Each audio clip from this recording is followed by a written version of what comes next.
Hello viewers, দি platform পরিবার পক্ষ থেকে আপনাদের সবাইকে স্বাগত। আমি ঋত্বিক মুরাল, চট্টগ্রাম প্রকৌশল প্রযুক্তি বিশ্ববিদ্যালয়ের মেকাট্রোলজি ডিপার্টমেন্টের একজন ছাত্র। আমি এই বিগত ক্লাসে ভাইব্রেশন টপিকটার উপর ক্লাস নিয়েছিলাম। সেখানের মধ্যে আমরা একটা টাইপস জানছিলাম যে সেটা হচ্ছে লং লিটিউডিনাল ভাইব্রেশন। তো আজকে আমি আমার এই ক্লাসের মধ্যে লং লিটিউডিনাল ভাইব্রেশনের জন্য যে ন্যাচারাল ফ্রিকোয়েন্সি তার যে সূত্রটা সেটা আমরা প্রমাণ করবো এবং সেখান থেকে আমরা কিছু ফার্দার সূত্র জানবো। তো এখন ঘটনা আসে, প্রথমে আমরা কিছু জিনিস ধরে নিলাম যে এখানের মধ্যে আমি এখানে চিত্র যদি তাকাই, এখানে দেখা যাচ্ছে যে এ পজিশনে আমার একটা স্প্রিং ঝুলে আছে। তো বি পজিশনে তার স্প্রিং এর মধ্যে যদি একটা আমি বস্তু ঝুলাই দিই, তাহলে এই বস্তুটা তার ওজনের টানে কিছুটা নিচে চলে আসবে এবং তার মধ্যে একটা ডিফ্লেকশন ক্রিয়েট হবে, যেটা আমি ধরে রাখলাম ডেল, এবং তার যে ওজনটা সেটা ডাব্লিউ নিচে থেকে ক্রিয়া করতেছে এমজি। তো পরবর্তী সি পজিশনের মধ্যে আমি তার মধ্যে এক্সটার্নাল ফোর্স দিয়ে আরেকটু ডিফ্লেকশন দিলাম। তো এক্সটার্নাল ফোর্স দিয়ে ডিফ্লেকশন দেওয়ার কারণে তার মধ্যে একটা ভাইব্রেশন তৈরি হবে এবং সেটা অ্যাক্সিলারেটর আকারে নড়াচড়া করবে, এবং সেই ডিফ্লেকশনটা আমার যে এক্সটার্নাল ফোর্সের কারণে দেওয়া হলো সেটা হচ্ছে যে আরো পরিমাণে এক্স পরিমাণ, তার বি পজিশনের বি এর চিত্রের পজিশন থেকে আর এক্স পরিমাণ ডিফ্লেকশন দেওয়া হলো এক্সটার্নাল ফোর্সের মাধ্যমে। তো আমরা এখানে যেমন লেট করলাম যে এসটা হচ্ছে আমার স্টিফনেস অফ দ্য কনস্ট্যান্ট, মানে হচ্ছে যে স্প্রিংটা ইউজ করছি তার স্টিফনেস। তো আমরা ইন্টারের মধ্যে একটা জিনিস বলছিলাম যে স্প্রিং ধ্রুবক কথাটা, মেবি এই জিনিসটা স্প্রিং ধ্রুবক, এটা আমরা ইন্টারের মধ্যে পড়ছিলাম। তো এখানের মধ্যে এমটা ধরা হয়েছে যে বস্তুটা হচ্ছে তার ভর, তারপর ডাব্লিউটা হচ্ছে যে ওই বস্তুটার ওজন, আর ডেলটা হচ্ছে যে প্রথম ইকুইলিব্রিয়াম পজিশনে স্প্রিং এর যে ডিফ্লেকশনটা হয়েছিল স্ট্যাটিক ডিফ্লেকশন, তারপর এক্সটা হচ্ছে যে আমার একটা এক্সটার্নাল ফোর্স দেওয়ার কারণে যে ডিফ্লেকশনটা এক্সট্রা ডিফ্লেকশনটা হয়েছিল। তো আসলে আমরা প্রুফের মধ্যে যাই। প্রথমে আমরা যখন ইকুইলিব্রিয়াম পজিশন দিয়ে তাকাই, তখন যে আমরা দেখতে পারি যে আমার বস্তুটা নিচের দিকে ওজনের জন্য পড়ে যাচ্ছে এবং তাকে স্প্রিং উপর দিয়ে টানতেছে, তখন তার একটা সাম্য অবস্থায় আসছে। তাহলে আমরা বলতে পারি যে এই ওজনটা স্প্রিং বল দ্বারা ইকুইলিব্রিয়াম হচ্ছে সাম্য অবস্থায় পজিশনে যাচ্ছে। তো আমরা লিখতে পারি for the equilibrium position, equilibrium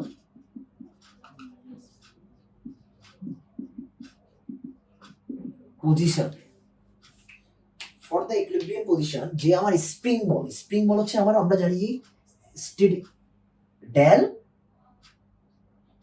into s, spring ধ্রুবক ইনটু তার ডিফ্লেকশন, সেটা হচ্ছে আমার স্প্রিং বল। সেটা সমান হচ্ছে যে আমার বস্তুটার ওজন সমান হচ্ছে যে এন বার এমজি। এখন যে সি পজিশনটা যদি আমরা তাকাই, তাহলে আমরা যে এক্সটার্নাল ফোর্সের জন্য আমার এক্স পরিমাণ এক্সট্রা ডিফ্লেকশন হয়েছে, তাহলে আমরা বলতে পারি যে এমজি থেকে তার স্প্রিং বলের যে বলটা আমি যদি বাদ দিই, তাহলে তার মধ্যে একটা অ্যাক্সিলারেটরি ফোর্স কাজ করবে। মানে এখানের মধ্যে যখন তুমি একটা এক্সটার্নাল ফোর্স দিবা, তার মধ্যে একটা রিস্টোরিং ফোর্স ক্রিয়েট হবে। রিস্টোরিং ফোর্সটা আমার কি হবে, রিস্টোরিং ফোর্স ক্রিয়েট হবে, সেটা হচ্ছে যে আমার যে ডাব্লিউ ওজনটা ছিল তার থেকে যদি আমার স্প্রিং বলটা বিয়োগ করি, স্প্রিং বল মানে এখন এখানে এক্সটার্নাল ফোর্সের জন্য এক্স এর পরিমাণ ডিফ্লেকশন হয়েছে, তার মানে del plus x into s. তাহলে এই বলটা আমার ওজন থেকে বাদ যে পরিমাণ বলটা থাকবে সেটা আমার রিস্টোরিং ফোর্স হিসেবে কাজ করবে। এবং রিস্টোরিং ফোর্স মানে হচ্ছে আমার জিনিসটা হচ্ছে কি, আমি আগেই বলছিলাম যে একটা স্প্রিং তার ইনিশিয়াল পজিশনে ফিরে আসতে চায়, তাহলে তুমি যখন একটা এক্সটার্নাল ফোর্স দিবা, সে তার আগের পজিশনে ফিরে আসার জন্য একটা বল প্রয়োগ করবে, যেটাই আমার রিস্টোরিং ফোর্স। তো সেটা হচ্ছে যে আমার ডাব্লিউ আমি লিখতে পারি mg minus del s plus minus x s xs. তাহলে এখন আমি এমজি ইকুয়াল জানি আবার ডেল এস, তো del s equal minus del s দিলে তাহলে থাকে শুধু মাইনাস এক্স ইন্টু এস। তো আমি আর জিনিসটা দেখো, তাহলে আমরা রিস্টোরিং ফোর্সের ব্যাপারটা বুঝছি। এখন ডাব্লিউ ইকুয়াল হচ্ছে আমার এমজি, আবার এটা আমি গুণ করে পাইলাম ডেল এস মাইনাস এক্সএস। আবার আগে আমি ইকুইলিব্রিয়াম পজিশনে জানতাম যে এমজি ইকুয়াল হচ্ছে ডেল এস, তো ডেল এস এর জায়গায় আমি এমজির জায়গায় যে ডেল এস বসে দিই, তাহলে ডেল এস কাটা গেল এবং থেকে গেল শুধু মাইনাস এক্সএস। এটাই আমার রিস্টোরিং ফোর্স। এবং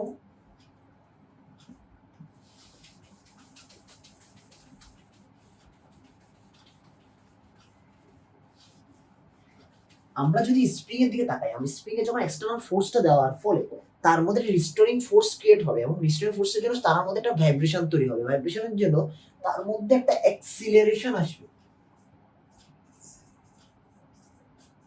যেটা হচ্ছে আমার কি এন এ। এখন আমি একে যদি একটু ডিফারেন্সিয়াল ফ্যাক্টর হিসেবে লিখতে চাই, সেটা হচ্ছে d square x by DT square লেখা যায়।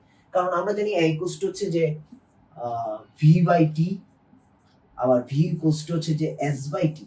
তাহলে তাহলে আমরা লিখতে পারি এস ইকুয়ালস টু মেইনলি আসলে হচ্ছে যে ডিএক্স বাই ডিটি। যদি এস কে আমি যদি ডিএক্স হিসেবে চিন্তা করি, ডিএক্স বাই ডিটি, তাহলে এ হচ্ছে যে ভি বাই টি, মানে একে আবার যদি ডিফারেন্সিয়েট করা হয় তাহলে মেইনলি সেটাই আমরা পাবো এ ইকুয়ালস টু হবে যে d square x by DT square. তাহলে আসলে জিনিসটা এখন আমরা এটা পেলাম। এখন তাহলে আমরা যে বলতে পারি যে এই অ্যাক্সিলারেশনটা হচ্ছে কার কারণে, এই রিস্টোরিং ফোর্সের কারণে। তাহলে আমরা লিখতে পারি কি m into d square x by DT square equals to minus s x, বা m into d square x by DT square plus s x equals to g zero. এমটা কমন নিয়ে যদি ওখানে লিখে দিতে পারি, তাহলে s by m x equals to 0। আশা করি আমরা এতটুকু পর্যন্ত বুঝতে পারছি। তো এখানের মধ্যে আমরা যদি এটাকে যদি আমার fundamental equation of simple harmonic মোশনের সাথে তুলনা করি, আমার fundamental equation of simple harmonic মোশনটা কি ছিল? d square x by dt square plus omega square x equals to 0। এর সাথে যদি এই ইকুয়েশনের তুলনা করি, আমরা বলতে পারি ওমেগা স্কয়ার ইকুয়ালস টু হচ্ছে যে s বাই m, অথবা লিখতে পারি omega equals to root over s by m। তো এখান থেকে আমরা ফ্রি লংলিটিউডিনাল ইকুয়েশনের ন্যাচারাল ফ্রিকোয়েন্সি বের করতে যাচ্ছি। তো আমরা প্রথমে জানতে হবে যে এর টাইম পিরিয়ডটা কত হবে, মানে তার পর্যায়কাল টিপি ইকুয়ালস টু হবে যে টুয়াইস পাই বাই ওমেগা। ওমেগার মান হচ্ছে root over s by m, তাহলে আমি লিখতে পারি twice pi into root over m by s, যে উল্টে গেল। এখন আমরা জানি যে টাইম ফ্রিকোয়েন্সি হচ্ছে যে একক সময়ে কতটা স্পন্দন দিতে পারে। ফ্রিকোয়েন্সি fn ইকুয়ালস টু হচ্ছে যে পর্যায়কালের অপোজিট একক সেকেন্ডে। তাহলে আমরা লিখতে পারি ওমেগা বাই টুয়াইস পাই, তাহলে twice omega by twice pi মধ্যে লিখতে পারি আমরা কি, এটার উল্টাটা যেটা আসে আমার ওমেগা হচ্ছে যে আমার ওমেগা ছিল যে হচ্ছে যে root over s by m, তাহলে হচ্ছে 1 by twice pi into root over s by m। তো আমরা কিছুক্ষণ আগে একটা জিনিস দেখছিলাম যে ইকুইলিব্রিয়াম পজিশনের জন্য হচ্ছে আমার del s equals to mg। তাহলে আমি এখান থেকে একটা জিনিস লিখতে পারি, সেটা হচ্ছে যে আমার s by m equals to হবে যে g বাই ডেল। তাহলে আমি এখানে লিখতে পারি 1 by twice pi root over g by del. এখন আমরা ক্যালকুলেটর যদি 1 বাই টুয়াইস পাই আর রুট ওভার g এর মানটা ইউজ করে ফেলি, তাহলে ওখানের মধ্যে দেখা যায় যে আমার এটা ছিল যে 0.4985 নিচে হচ্ছে যে স্টেডি ডিফ্লেকশন বা রুট ওভার ডেল। তাহলে আমার এটাই আমার natural frequency of the free longitudinal ভাইব্রেশনের ন্যাচারাল ফ্রিকোয়েন্সি। আশা করি আমরা এখানে আমরা যে ম্যাথগুলো পরবর্তীতে আমরা করবো, সেগুলোর জন্য আমরা এই ফ্রিকোয়েন্সির এই সূত্রটা আমার খুব লাগে, যেটা আমার ডেলের সূত্র, আমার ফ্রিকোয়েন্সি সূত্র লাগে। আশা করি আমরা এই ম্যাথটা, এই যে ইকুয়েশনের যে এক্সাম্পলটা আমরা বুঝতে পারছি। এখন আমরা natural frequency of the transverse vibration সম্পর্কে জানতে পারবো। তো আমি বোর্ডে একটা চিত্র আঁকলাম। আমরা আগেই জানি যে ট্রান্সভার্স ভাইব্রেশনটা কিরকম হয়। ট্রান্সভার্স ভাইব্রেশনটা মেইনলি হচ্ছে তার এক্সিসের সাথে পারপেন্ডিকুলার ভাইব্রেশন হয়। তো এখানে আমার চিত্রটা দেখা যাচ্ছে স্প্রিং। তো এখানের মধ্যে মেইনলি যে কনস্ট্যান্টটা থাকে, আমি যদি এটা স্প্রিং নাকি যদি একটা দাগ দিই সাপোজ, তো এটা আমার ইনিশিয়াল পজিশনের মাধ্যমে সে এই সাইডে ডিফ্লেক্ট করবে। তো প্রথমে যখন ইনিশিয়াল পজিশনে যখন একটা বস্তু জুড়ে দেওয়া হয়, তখন তার স্টেডি ডিফ্লেকশন হয় ডেল। পরবর্তীতে আমি যদি তার একটা এক্সটার্নাল ফোর্স দিই, ফোর্সের ফলে তার আরো কিছু ডিসপ্লেসমেন্ট হয়, সেটা হচ্ছে আমার এক্স। তো এখানের মধ্যে আমি ছিলাম যে কনস্ট্যান্টের স্টিফনেস হচ্ছে আমার এস। তাহলে আমি তার ইনিশিয়াল পজিশনের জন্য আমি লিখতে পারি ইনিশিয়াল পজিশন লিখতে পারি তার ডাব্লিউ ইকুয়ালস টু হবে যে এস ইনটু ডেল।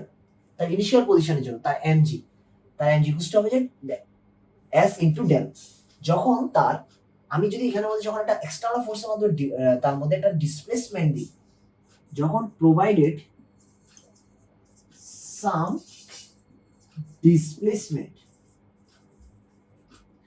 তখন আমার দেখা যায় যে তার মধ্যে একটা অ্যাক্সিলারেশন বা তার মধ্যে একটা ভাইব্রেটরি মোশন তৈরি হয়, এবং মোশনটা মোশনটার যে সেটা মোশনটার কারণে যে ফোর্সটা হয় সেটা আসলে মেনলি হয় যে W minus s into del plus x. কিছুক্ষণ আগে আমরা বুঝেছিলাম রিস্টোরিং ফোর্সটা মেনলি হয় যে আমার অ্যাক্সিলারেশনের মধ্যে কাজ করে।